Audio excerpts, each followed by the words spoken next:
आज आहे ना थोडं मनातलं तुमच्याशी बोलावं असं वाटलं. आपण ना रोज आपल्या परीने काहीतरी करायचा प्रयत्न करत असतो. कधी सगळं छान होतं तर कधी कोणती गोष्ट मनासारखी होत नाही.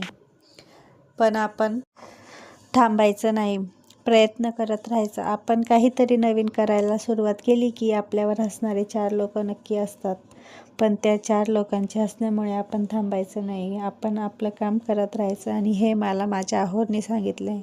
त्यांनी हे सांगितलं ना, त्यामुळेच मला हे सर्व करण्याची हिंमत आली. आणि मी व्हिडिओ कसा पण आला ना, क्वालिटी चांगली नसली ना तरी मी व्हिडिओ अपलोड करते.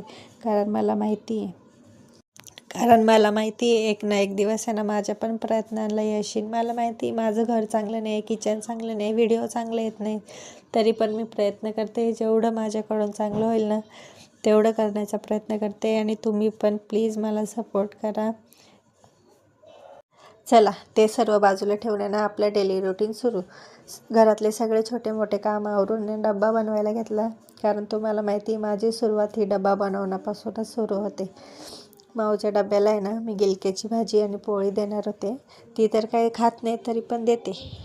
आणि अजून एक गोष्ट तुमच्यासोबत शेअर करायची होती. काल मी जो व्हिडिओ अपलोड केला ना त्याला 1K एवढे व्ह्यूज आले होते. आता काही लोक म्हणतील 1K तर आहे एवढेच, पण ते माझ्यासाठी खरंच खूप जास्त आहे. त्यामुळे असंच टिफिन बॅगेत ठेवला की मॅडम लगेच चप्पल घालून रस्त्याला लागतात. ह्या मॅडमचं तर मला काहीच टेन्शन नाही, पण छोटं वादळ आहे ना आमचं, त्याचं मला खूप जास्त टेन्शन आहे. शाळेत जाईल की नाही काय माहिती.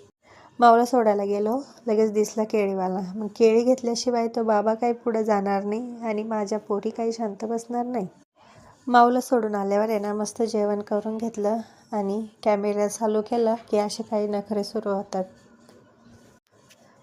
जेवण करून मस्त एक झोप काढली. चप्पल घालून निघालो लगेच दीदीला आणायला. आता तिला इतकं समजायला लागलंय ना, कोणत्या पण गाडीचा हॉर्न वाजला ना तरी तिचं असं असतं की दीदी आली.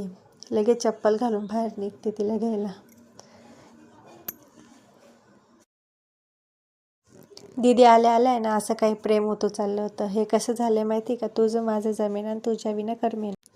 संध्याकाळी मस्त देवपूजा करून घेतली आणि मस्त चहा घेतला.